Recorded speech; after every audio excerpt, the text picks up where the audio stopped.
छठ करे गईनी ही नहीं हर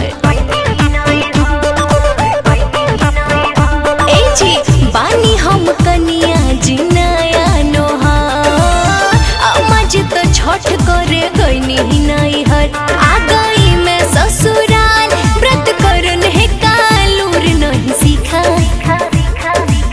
पहिला छठ तोहर जाई नहीं फीका। अरे तो ऊ कैसे ए धनी गूगल से पूछा पूजा करे के तरीका गूगल बाबा से सीखा पूजा करे के तरीका। अच्छा तो ई बात है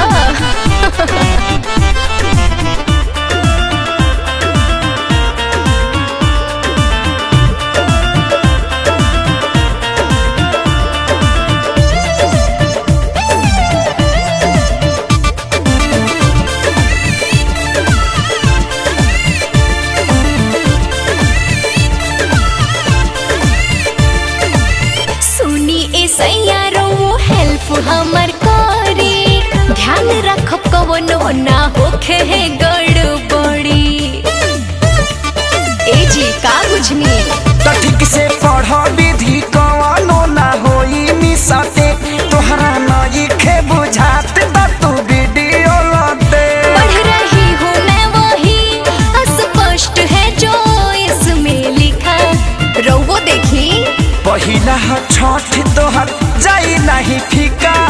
हाँ ए धनी गूगल से सीखा पूजा करे के तरीका गूगल बाबा से सीखा पूजा करे के तरीका। बोला बोला सूरज देव की जय पूजा करे के तरीका।